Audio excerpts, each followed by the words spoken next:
So last week, we started this series called Best Ever Christmas, and it's really about changing the trajectory of how we celebrate Christmas, to celebrate it really, really well, and to live out Christmas in a more consistent way.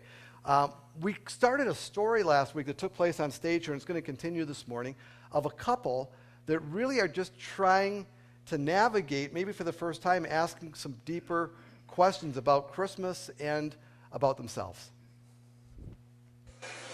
All passengers are advised to keep all their baggage with them at all times. Any bags unattended will be removed by security services. Why? Why both secular and religious? Yes, why both? Well, there's Jesus. Oh, yeah, and then there's Santa. Right, and Jesus comes at Christmas, and so does Santa. We know of this Jesus of Nazareth, but where did this prophet of Santa come from? Yeah, he's not a prophet. He's a fictitious character that parents make up to help bring in more magic for their kids at Christmas. So why would you lie to your children about Christmas? Well, It's not a lie. It's a tradition. I mean, well, my Aunt Edna's fruitcake is real, and that's a tradition. But fiction kind of sounds like it, doesn't it? Fruit cake. That sounds very good. Fruit is good. Cake is good. How could you go wrong with that combination? It just sort of happens. It's coming clearer to me now. You give gifts wrapped in blue and red for some unknown reason to celebrate a tradition that relates to a fictitious character you pretend exists, and you eat fruitcake that you dislike. Yeah, I guess that pretty much sums it up. Okay, now that was weird. Yeah, it's making me start to question this whole Christmas thing. They're the three WHYS guys. You mean the three wise men? Well, they did think they saw a star over the city. One in precious metals. Yep, gold. One a purveyor of perfume. Frankincense. And a third exported burial chemicals? Myrrh? From the East, giving gifts to a newborn they've never even met. The three wise men. Jeff! They're the three wise men, and they're asking us about Christmas? Yeah, Kate, and look! They're unloading camels from that plane.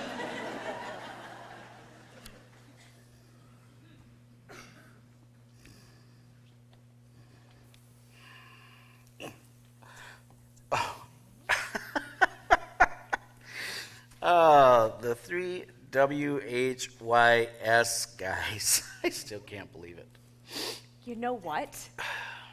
I think I finally have something that can top my sister's Christmas letter this year. I'm going to write it while we wait for our flight. Sounds like a good idea, because looks like we're going to be waiting for a while.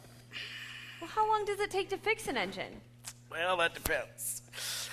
Are they using duct tape or Velcro? Velcro? You're freaking me out. Well, could be duct tape. All right, well, I'm going to go to the bathroom and shave while you're doing that. No, I did not get that promotion yet. You don't have to compete with your sister Anne. Compete? Are you kidding me? Who else has met the three wise men on their way to buying gifts for a newborn baby? There's no way she can compete with that in her letter. She'll try. Attention, all passengers of Eastern Flight 170 to Denver. Once again, the flight has been delayed. Thank you for your patience. We will keep you informed when the mechanical issues are resolved.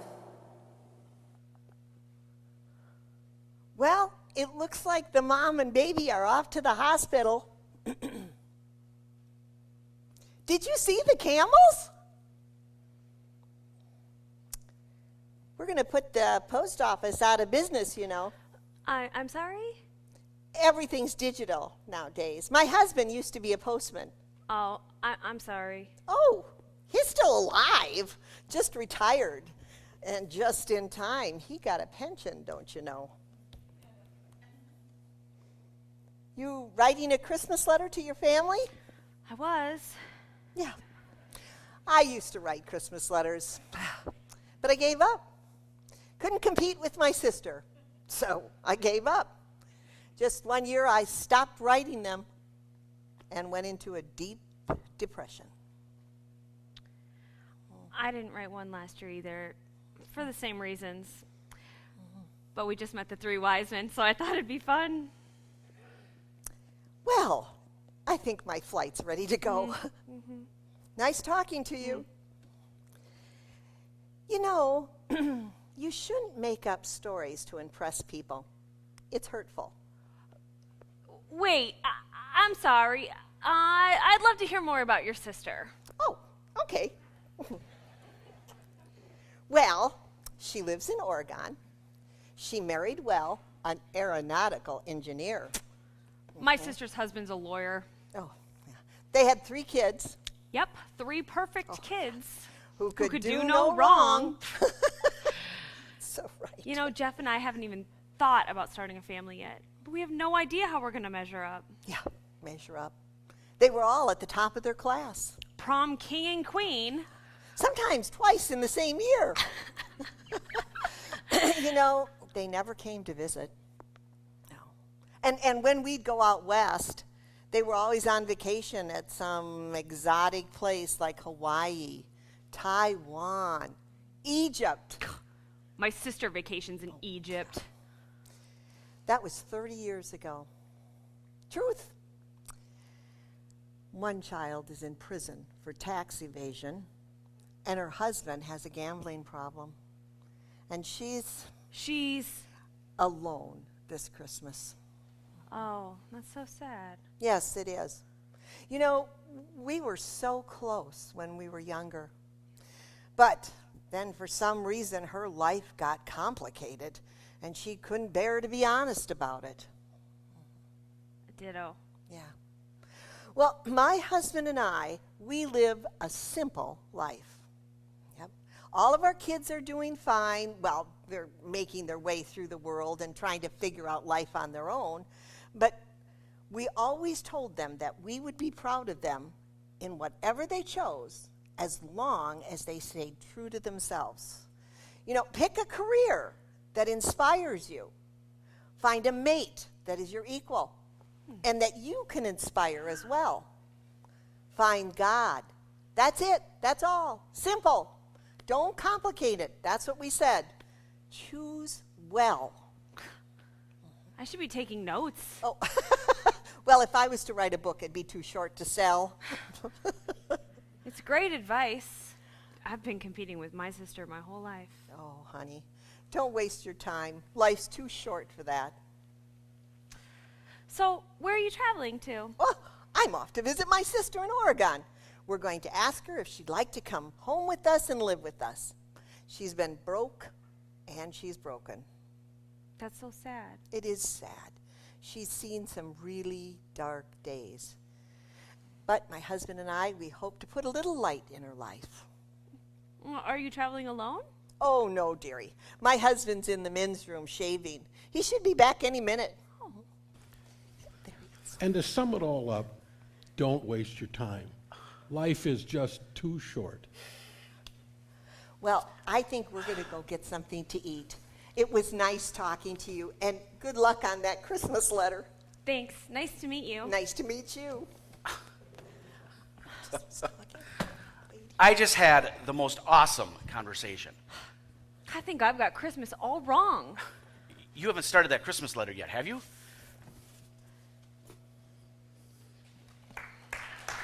Okay, let's go.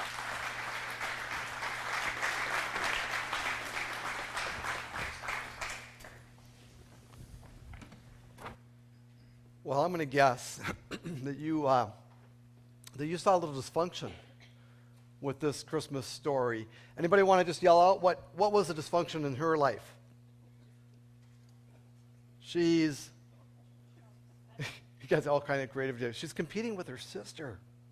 And it comes out, anybody get Christmas letters where it feels like that, where they're just writing all the good things down, and it's like we used to put those aside, and then we would read them out loud at Christmas time to laugh at how people would lie to us. Anyway, it's just one of the Mathers family traditions, I guess. But so here's the question I have for you. That's just one little glimpse into her world. If the people who wrote this drama, and they go to this church, if they visited your family, and they could look into your lives, what drama would they write? What inspiration would they get for a dysfunction that might be associated, come out on the table at Christmas time? And if you think about that just for a moment, here's my guess. Few of us would have trouble coming up with one. Few of us, we've all got the drunk uncle, the annoying aunt, the kids running around. There's something going, the competition, those gifts cost so much we can't compete with what they give to their, all of those kinds of things happen at Christmas time. And if we're gonna make some changes to celebrate it well, to have this best ever trajectory in our lives, we're gonna have to kind of recognize some of those things. And we're gonna get at some of that today. Now, last week, we asked the question, why? Why celebrate? We said, hey, it's important. If we want to grow in anything in life, you got to ask questions. That's what the three wise men were doing, or guys were doing. They would ask, why? And they were learning. I'm not sure that's well, that's a good one. Anyway, so it's kind of the old-fashioned ring, and I liked it. You should change it to Christmas carols, though. All right, so why is the question. It's just in the spirit of things. So we say, hey, you can celebrate Christmas like a lot of people do at that Santa tree. It sounds like 83% of our population does, right? At that top level. And then you can say, well, why Christmas? And then we said last week, well, Christians have the answers. You know, people at church, they go, Jesus is the reason. So we talk about the birth of Jesus.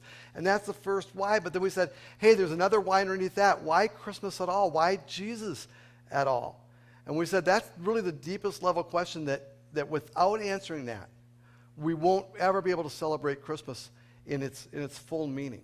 And if you weren't here last week, if you can't articulate what that full meaning is, I want to encourage you to go back and online and listen to it. It might be the most important message you'll hear this Christmas season. This morning, though, we're going to ask a different question. We're going to ask how. And it gets more into very practical things. How do we celebrate Christmas in this century, at this time, in our culture, because there's a lot coming down the tracks at us with Christmas. There's a lot of pressure. There's a lot of expectations. And I think navigating the how is critically important. Now, let me give you a key verse that we're going to kind of be living in this morning. It's not a typical Christmas verse. Here's what it is. Proverbs 22, verse 3. A prudent person, or a wise person, a prudent person foresees danger and takes precautions. Right? Hey, if you're smart, you look ahead, you try to figure out what could go wrong, and you try to make some changes so that it doesn't go wrong. But the fool or the simpleton goes blindly on and suffers the consequences. They don't ask questions. They just do what the crowd is doing. They don't see the trouble coming, and so they just go along with everyone else, and they get in trouble. The wise person looks down the road, sees danger coming, and takes precautions. Now, why is this relevant? Well, it's relevant because I think Christmas is dangerous. I think there's some very predictable things that come with Christmas down the tracks that if we are watching for, we might be able to be wise and avert. But if we don't, if we're the simpletons, we just go ahead and do it like everybody else, we're going to end up paying some high prices. That's why when I talk about family dysfunction, it's not hard to think of what they are because everybody's experiencing them at one level or another. And you can always watch, National Lampoon's Christmas, and you'll get an idea of some of those other kinds of things that can happen, right? So Christmas is dangerous. In fact, I created a cartoon just to kind of help us catch up with this deal. There's this Christmas train of traditions and expectations coming down the track. And if we don't know where it's going, we could end up anywhere. And this is the kind of danger I'm talking about. Are we there yet? Where is there? Where are we trying to get to, and how are we going to get there? And that's really what we're talking about this morning. And it really comes down to this. We're going to look down the tracks. We're going to look at what is coming our way and say, now let's not get hit by that. Let's not get destroyed. or hurt by those things. And just to make sure we're all on the same page, this is biblical. What we're doing this morning is biblical. Jesus did it. And again, we're not looking at a typical Christmas passage, but let me take you to Luke chapter 5. This is when Jesus was kind of getting his ministry really on track. And here's what it says happened. Verse 12, it says, in one of the villages, Jesus met a man with an advanced case of leprosy. Okay, so leprosy turns your skins, numbs things up. It's a horrible, disfiguring disease. And when people would get in that culture, they treated them like we treat people with Ebola, right? I mean, the whole, you got to isolate them. Then they would take them and they would put them outside the village in their own little group because they didn't want it to be, they thought people would get infected by it. And so they did the exact same thing, kind of the quarantine deal. And they would call them unclean. You know, it's kind of like the whole idea of germs are dirty, unclean in their world. So when the man saw Jesus, he bowed with his face to the ground, begging to be healed. He'd been put outside the community. He's in quarantine. He can't stand it. Lord, he said, if you're willing, you can heal me and make me clean.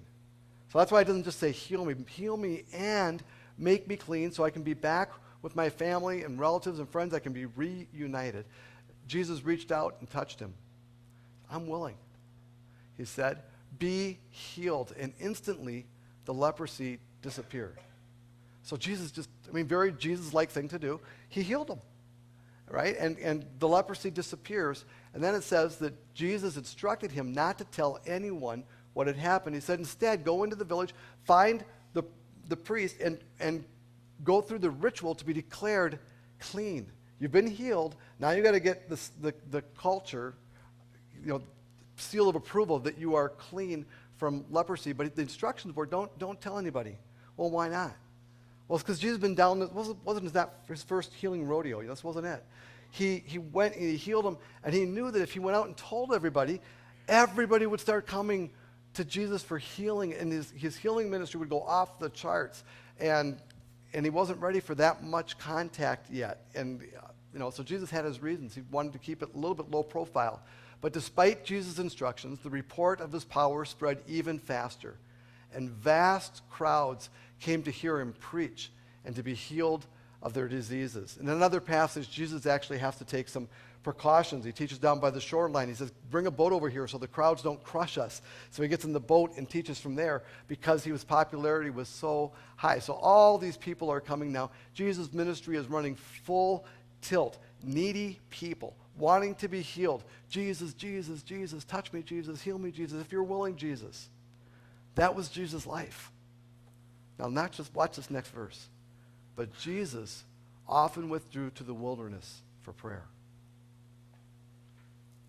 That is such a small verse with such huge implications. Jesus, God in flesh, right, the Son of God, has this healing ministry. All these needy people, Jesus, only you can do this. Jesus, please heal me, touch me. You could change everything. And every so often, and he would, by the way, very Jesus-like, he'd heal them, love them. But every so often, he'd go, done. I'm done. I'm going to the wilderness now. And I always feel sorry for the next guy in line. Right? What? It's kind of like when you go up to your shopping or something, all of a sudden the clerk is gone. What? Wait, no, I waited in line 45 minutes, and this next person wants to be healed, and Jesus goes, I'm done. And he goes to the wilderness, and it doesn't say how long he went. I don't know if it was days or hours or weeks. I don't know. But he'd go, and he would take time away from all the demanding people, and he'd be alone with himself and with God. And I don't know if Jesus just had this introvert side, or what was going on there, but I think, humanly speaking, he would be drained. And he would go and he'd refill the tank again. And I was thinking about that. That's huge. And here's the principle. Self-care is critical to running the marathon of loving and serving others. Self-care is critical to running the marathon of loving and serving others. Right? So what was Jesus doing? He was taking care of himself, his conversations with his Father, his own sense of well-being, so that he could continue to do ministry at the level he did. And he would walk away from people. Now, can you imagine the crowds? Where are you going, Jesus? No, Jesus, me too. Jesus, don't leave. You didn't heal me yet. You healed the other guy. And Jesus goes, no, I'm leaving. I'm done. And guess what? Jesus never suffered Messiah guilt. He never left going, oh, I don't know, should I go or should I stay? I'm not sure. I feel guilty about this. He didn't. He just said, no, I've reached my boundary. I've reached the border, and now I'm going to go and refuel. And I thought about how different is that from us? Right? In our worlds of people and the demands and all the roles we have, and at Christmas it comes to a head. At Christmas it's all year long, but it gets more intense. It's more concentrated at Christmas. Think of all the different things you have to do and all the people who want your time and all the energy that goes into it. Some of us suffer from mommy guilt and daddy guilt. More mommies than daddies, I know. Right? And some of you are super moms. I don't get it. You get up at the crack of dawn and you get the breakfast and you get the kids out of bed and you get them on their way to school and then you go work an 8-hour day and then you come back and you got to do supper and you're complaining because he's not helping that much and neither are the kids. And you get them to do their homework and the night you get them tucked into bed and you go to bed exhausted and then you feel guilty because you look at your to-do list and there's 5 things you didn't get done. Yeah, there you go. And there's somebody sucking up to his wife. Anyway, not really. I know you appreciate it, Bob. So that's the mommy thing, right? And you feel good. And daddies, we go through it too because there were 5 things on her list for us to do, and we didn't do them, and so we feel bad too, right? And then there's marriage guilt, and there's family expectations, especially at Christmas. And you didn't come on time, and you haven't visited me for how long? And are you still single? I mean, all these kinds of questions come out. And then there's work guilt. And not only have we've got it mastered because we take our cell phones with us wherever we go, which means we take work with us wherever we go. So somebody can get a hold of us at any time. And if we didn't bring them with us, oh my goodness, we'd feel so guilty. Right? I mean, and by the way, in ministry, this is huge. The invention of the phone was the worst invention in the world for pastors. The invention of email and texting is worse yet. And it's not just pastors, it's everybody. We all, but I'm as addicted as you are. I find it as hard to turn, someone might need me. Jesus didn't have that problem. He goes, no, they all need me. They all need me. That's a given, I'm done. And he goes and takes care of himself. And we have the church demands, which I think if you went to a different church, you shouldn't pay attention to. But here you should just, friendships. Friendships are also, and then religious demands, all these things that we feel we carry around with us. Now, this is the kind of stuff that fills counselors' offices with clients. This is the kind of stress level building stuff that, by the way, it's why Christmas, the depression hits, right? Because we're chasing all around, all the stress is building, or we're out of it and we watch everybody else running around and we're going, gee, I wish I had something to do. I wish I had family. And we feel bad about all of that kind of stuff, and so we're lonely and depressed. And this is what happens all the time in life, but it comes to a head during this month. And so the counselors are busy and they drive sports cars because we're helping them, right? It's our little help. So somebody got really smart and they said, we should write a book. We should write a book to help people navigate their lives and form some boundaries, right? So the name of the book, very clever. They came up with it's Boundaries. And it's written by Dr., and they're smart because it says doctor. Dr. Henry McLeod and Dr. John Townsend wrote this book together. When to say yes, how to say no to take control of your life. Does that sound like a book we should read? Oh, what? Say yes and no? Is it that complicated? And the answer is, yeah, it is. It is very complicated to figure out your boundaries. Now, when we use the word boundaries, we're really talking about zones of responsibility, right? This is what I'm responsible for, and I need to do these things, but I tend to go over in someone else's zone and do stuff for them. You want to know where it gets confusing? It's when your kids bring home homework and they're just a little over their heads and they go, can you help? It's very difficult to know your boundaries at that point because what you'll want to do is help your child be a success instead of helping them build character.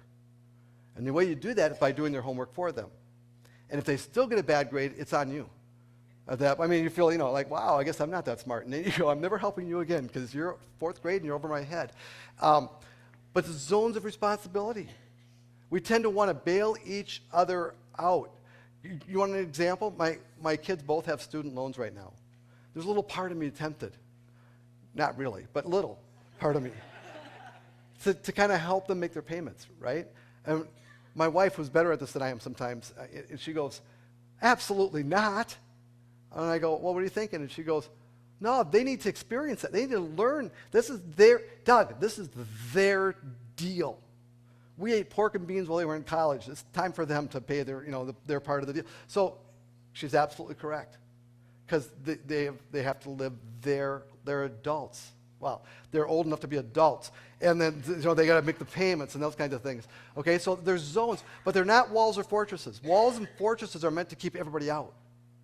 And that's all different. You withdraw, you build your wall. And this is when you're past Jesus' point of wisdom, and you're fried, and you go, I'm going to build a wall. No one's ever going to come in here again. I am done with people, and I'm done with that family, and I'm never going to talk to them. That's a whole nother thing. That's not healthy. But boundaries, where you know your zones, where things can come in and out, and there's some flexibility to it, that is healthy. And if you live without boundaries, you're in a terrible place, and a whole bunch of us do. A whole bunch of us do. So that's the book, Boundaries. Now, here's what I thought. It's a nice book. No, it's really good. You should write this down and buy it. I'm serious. You should get the book. But they ought to write a sequel. And they already have. They have like Boundaries for Teens, Boundaries for Dating. I mean, they're not slow. They know when to milk a cow, right? So they're working on that. But I thought they had to write one, Boundaries for Christmas, and I made the cover of the book for them so they can write it. When to say yes and how to say no to take control of your Christmas. And that's really what we're talking about today is I want you to take control of Christmas. I want you to celebrate at the deepest level, but then you live here and now in this world of celebrating Christmas, and it's much bigger than just remembering what Jesus did. So you've got to figure out how you're going to do it. So what I want to do is, if I wrote the book, I would give you 3 Christmas boundaries.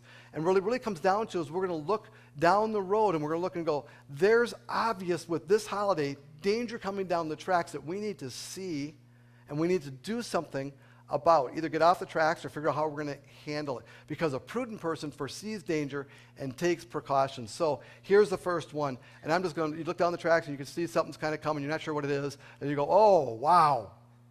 It's a pig, which represents a piggy bank, which represents money. I can just tell you straight up, Christmas is expensive. Anybody here think Christmas is expensive? Yeah, come on, all right? So and you're going to be tempted to do some things at Christmas that aren't healthy for you financially. And I'm here to say, protect the pig. Protect the pig. Because here's what happens. We make incredible sacrifices for a 5-second experience.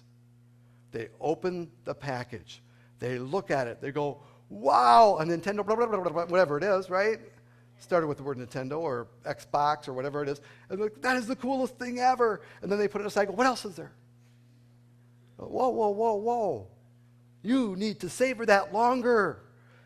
And I need some photos of you savoring it. And I need some videotape. And we got to put it on Facebook. That cost a lot of I took out a loan. You start saying words like that. And I'm concerned about the pig. Right? So let me just give you some statistics, just so you know what's going on in our world. The average person spends just under $1,200 over the holidays.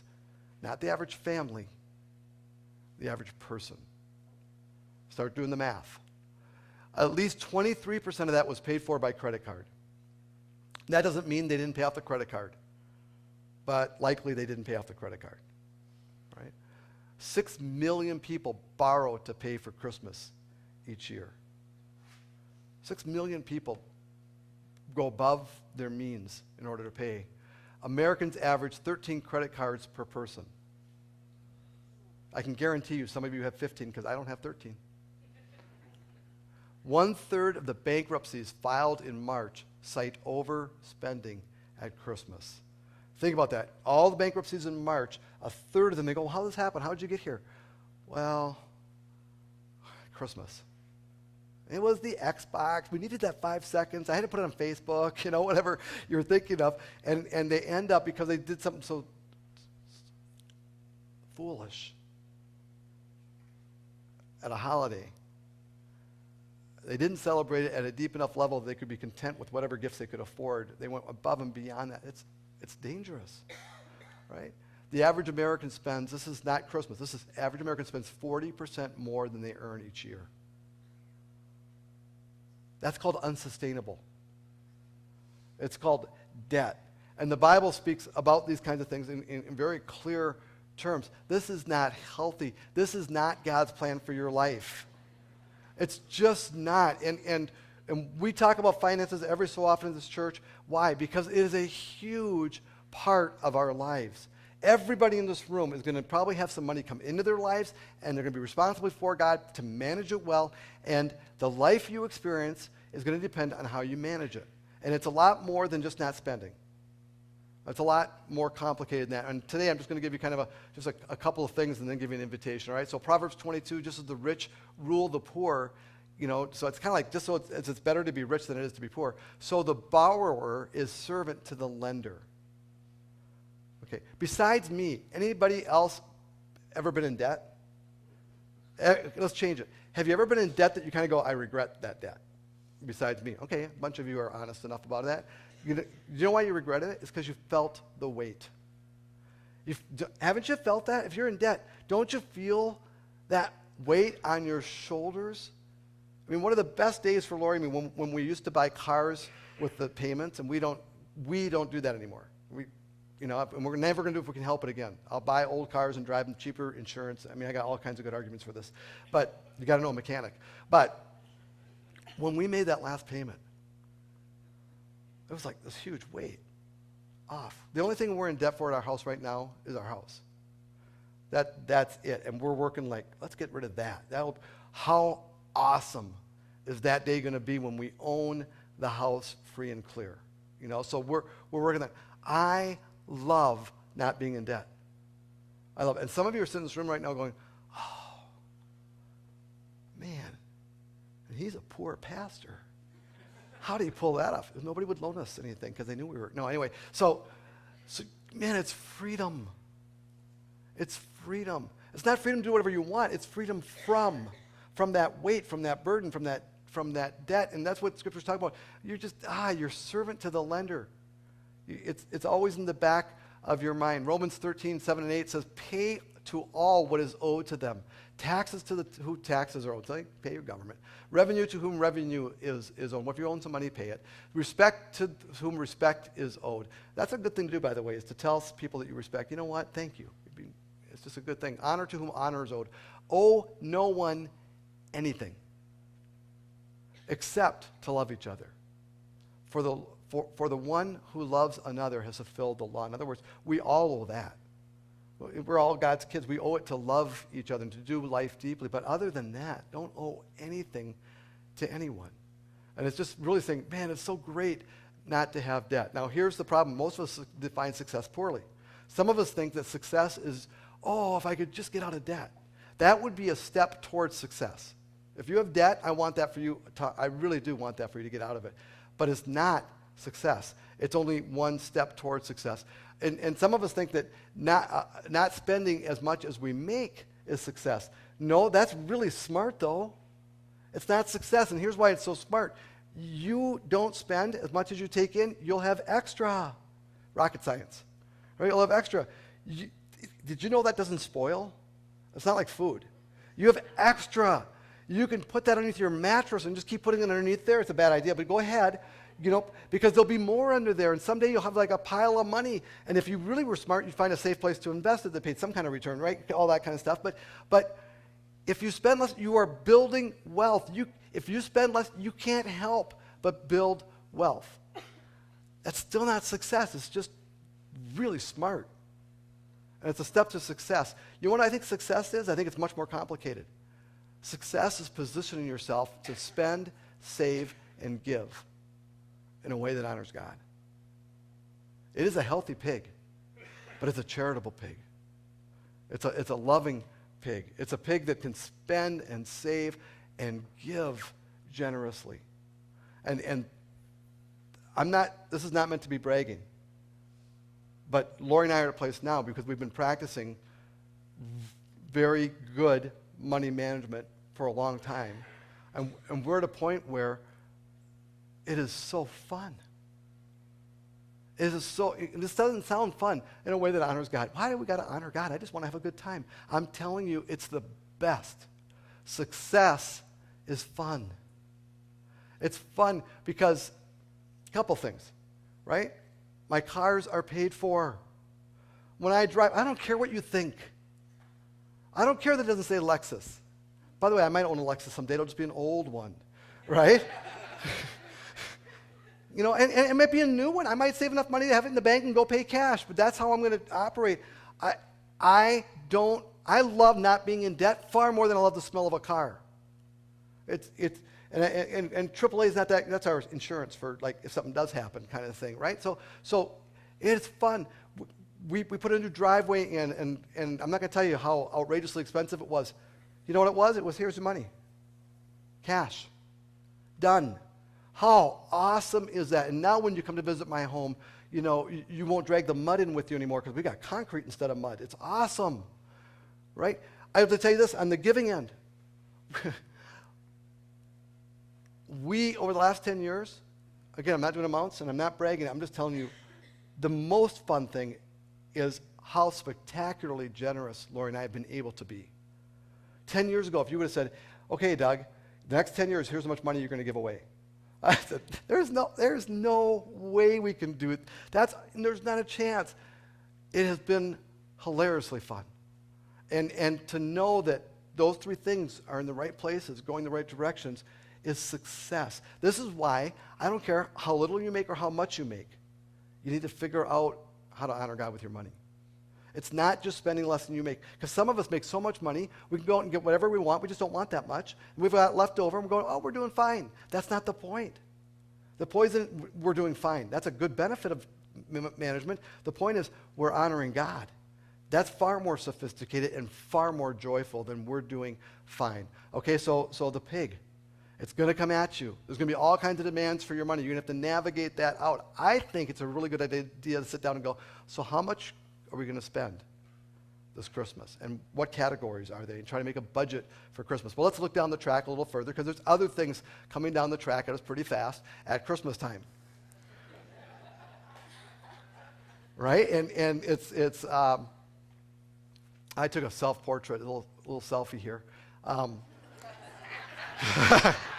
You guys figured it out. My toenails are red. They're not purple. Anyway, so at Christmas, there's all kinds of opportunity not to take care of yourself physically. There's food. There's sitting around. There's hanging around with family. There's, oh, I don't feel like it. It's Minnesota. It gets dark too early and it's too cold and all that stuff. And I'm not just saying how many calories we eat. Also how many calories we burn and just getting your sleep and all those kinds of things. And the Bible's really clear. This is a big deal. Right? It's for 1 Corinthians 6. Don't you realize that your body is the temple of the Holy Spirit? It means God lives in you.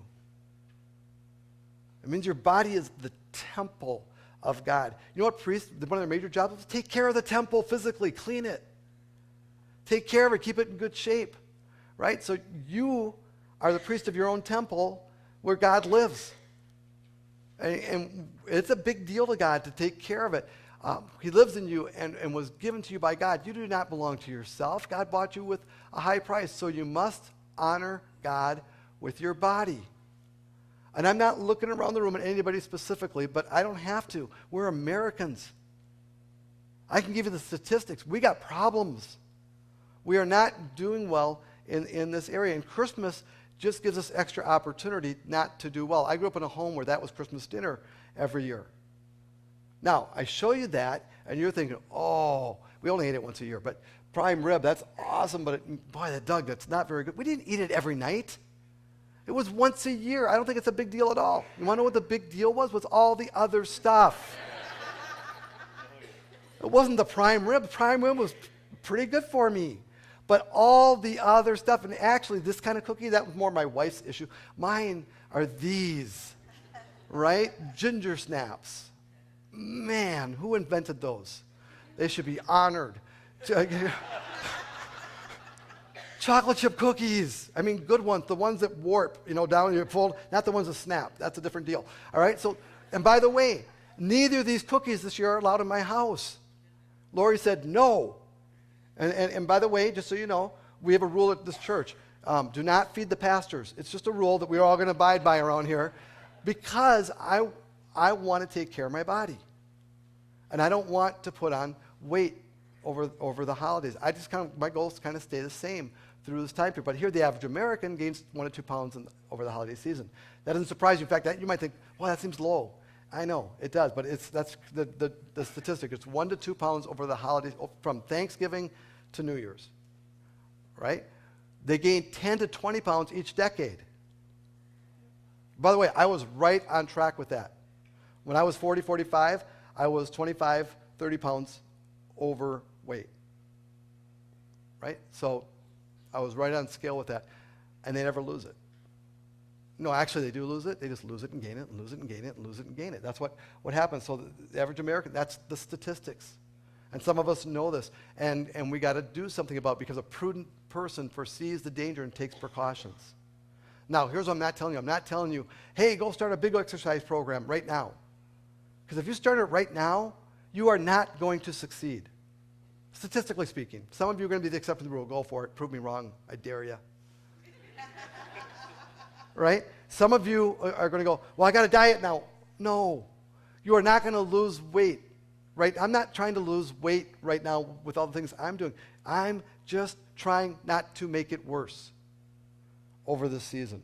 Now, January, that's a whole other deal. Okay, so hang on to that because we're going to talk about that in just a moment. Let me just bring you one more thing coming down the tracks, and it's coming hard and fast. And you're going, Doug, I'm perplexed. You have the Christmas toaster. What is that? Well, bear with me because this one takes a little explaining, and it's probably the hardest one. Right? So with a toaster, you can make incredible toast. Right? Now, with our toaster, it requires careful monitoring. Right? Because the timer, if you trust the timer, you don't know what you're going to get.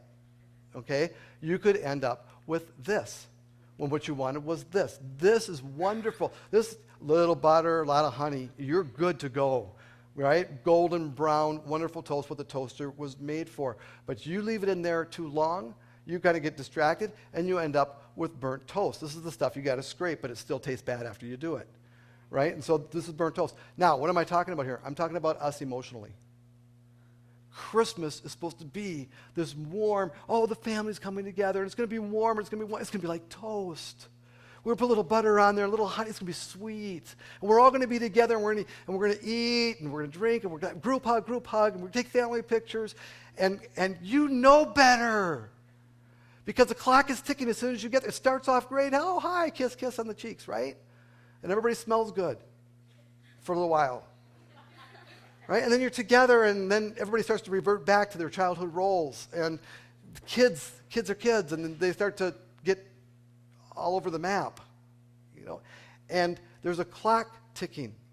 And the emotional, you get to that golden brown, but if you stay there, if you're not monitoring, all of a sudden things get emotionally burnt and toasty, and you should have been like Jesus. Because Jesus knew when to withdraw to the wilderness for prayer. Sorry, Mom. Sorry, Dad. Nice seeing you. Got to go. Where are you going? To the wilderness. I got to pray after being with you guys, and you leave. And this is how it works. And it doesn't matter who it is. You don't even have to be with your parents or your siblings. You could just be like your family unit. And there's a point where you go, I'm done. Merry Christmas. Enjoy. I'm going to the bathroom to read. And by the way, some of you do that. You disappear for hours. Where are you, honey? Oh, I had to go to the bathroom. You were reading. All right? It was your wilderness. All right, so last week I talked about my mom. That's not her. And I talked to you. I told you, hey, when I was with my mom, it'd be like, first 24 hours were golden. Next 12 were okay. After that, we were burning toast. Right? And my mom was the one who had the fastest clock. So she'd come to a point where she would withdraw to the wilderness. It was her bedroom. She'd leave, and it was a fortress. It wasn't a zone. She wouldn't come out again. Right? Christmas Day, noon, she was done. Right? But her whole life, this clock is going, and it ticks off, and it has a lot of other, it's more complicated than what I'm telling you, but once I figured it out, because we used to go up there for like 3 days. Right? And someone said, company is like fish after 3 days. Stinks kind of thing, right? But I was her son.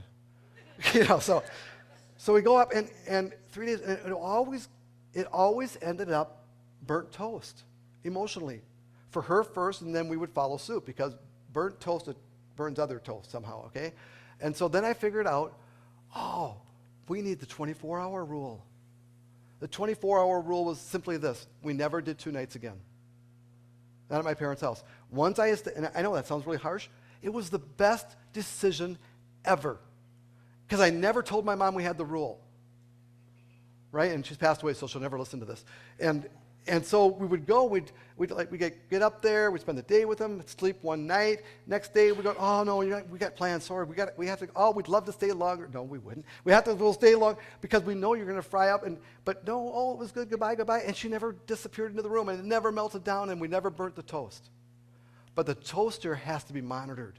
And you got to figure out who's getting burned first, because some people don't burn that fast, and other people burn up really quickly. If you got a 4-year-old, that's your clock.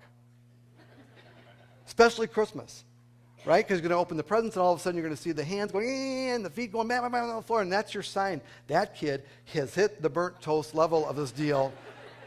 We got to find some wilderness fast, right? And otherwise, everybody else is going to get burned on us.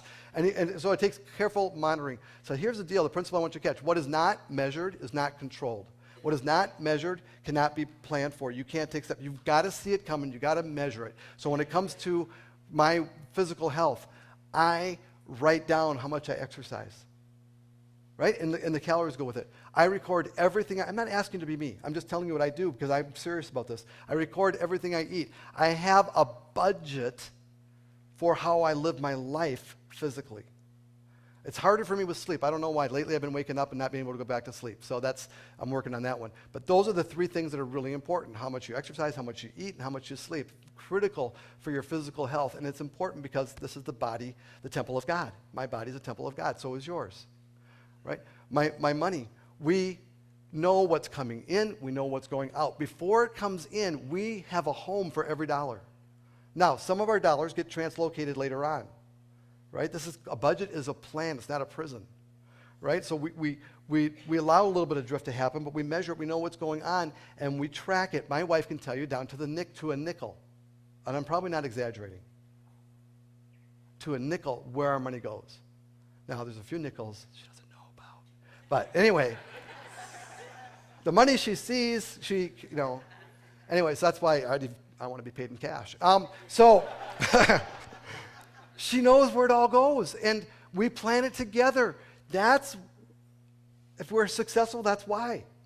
Because we're monitoring it. We don't want to burn out the money part. And emotionally, I pay close attention to how I'm doing. And I pay close attention to how Lori's doing. I pay close attention when my kids are in the house, how they're doing. I watch family dynamics when we're with people. I watch what's going on in church emotionally. And I try to measure those things out because you can't. And that's the one that changes like that. That's the one that's hardest to predict because emotions are like that. Somebody says the wrong, push the button, that thing. That means it can happen really, really fast.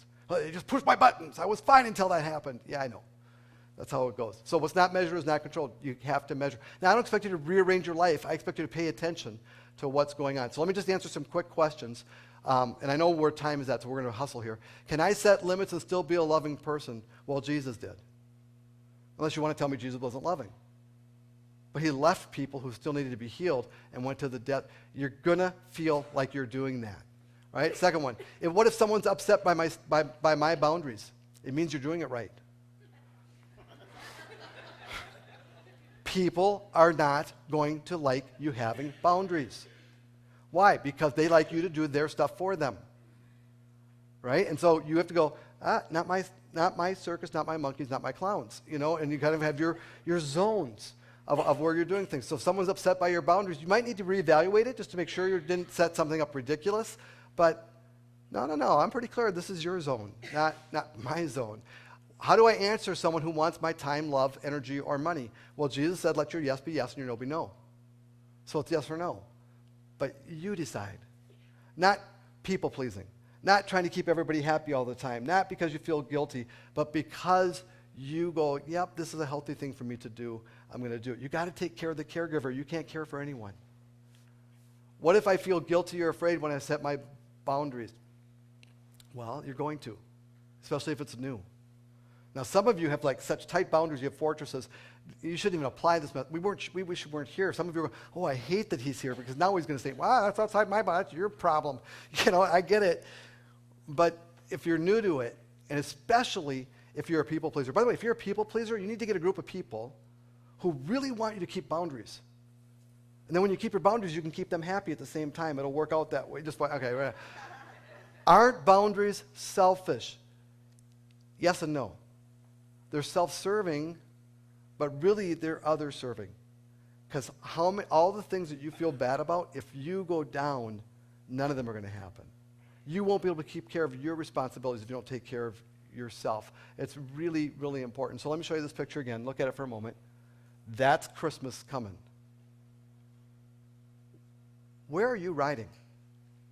If you put yourself into the cartoon, where are you? And what I'm asking you to do is to move to the engine. I'm asking you to be able to look out the window and see what's coming. I'm asking you to drive it instead of being driven. I don't want you to live a victim life of Christmas or anything else in the year. I want you to take control, and I think God does too. Now, some people go, well, no, the engine, that's for God. Yeah, and you know what he said? You drive. It's your life. You are accountable. You are responsible. You can't just go, well, Jesus is the captain of my life. And yeah, of course he is. He owns the tracks and everything else. But he's given you the responsibility for you. And you got to step up to it. You can't just go, well, Jesus is the pilot. It doesn't work. So let me just go back just real quickly now. Don't, there's the pig. Don't try to get out of debt during Christmas. Try not to go further in debt. Be smart with your money. And then I really want to encourage you to take Financial Peace University if you haven't. Because Financial Peace University is coming in, it's in your program. It tells you how to sign up. It will help you live a successful financial life. I don't care if you're in debt, not in debt, wherever it is. There's some goals depending where you are, but you need to take this class. How many of you have taken it already, by the way? You know what? It's so encouraging. Like last night, it was like 40% of the room. Now it's about 20% of the room. I look forward to the day when every hand goes up, except for the people who are brand new. Because everybody, I've taken it, everybody should take that class. With your physical health, don't go out and do a remakeover, now. But don't make it worse. Be mindful. Start to measure. Start to think. And then, if you go, I want to make some change, the class, First Place for Health, is coming in January. By the way, these classes are small groups and classes. So they count for small groups, right? And it's a biblically based wellness program. It's not a weight loss program. It will help you with weight loss, but it's much, much bigger. It's about redoing your life in a healthy way at the physical end. And then the emotional thing, right? If you resonated with this talk at all, you need to go buy the book Boundaries. It is a good book. And it's also the small group version of it. If you want to do it as a small group, I encourage you to talk about these things. But really remember zones, not walls, when you're going through it. And then finally, I want to encourage you to talk about this one. This one, you can't apply by yourself. This one, husbands and wives, you have to talk. You might want to talk with your kids. I made discussion guides. They're out at the table out there. You can grab one to help just have a family conversation or a husband-wife conversation about how you're going to make changes in your lives. If you don't talk about it, you'll never apply it. And then next week, we're going to talk about best gifts ever. And I've gone over time. Let's pray. Quick.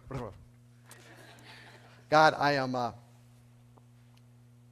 I'm embarrassed about how we do Christmas. And at the best, 17% of us are even thinking about you, it seems like. Would you help us develop healthy boundaries? Would you help us have a wonderful holiday season, Christmas season? Would you help us celebrate Christmas at its deepest level, but help us to avoid what's coming down the track right at us? In Jesus' name, amen.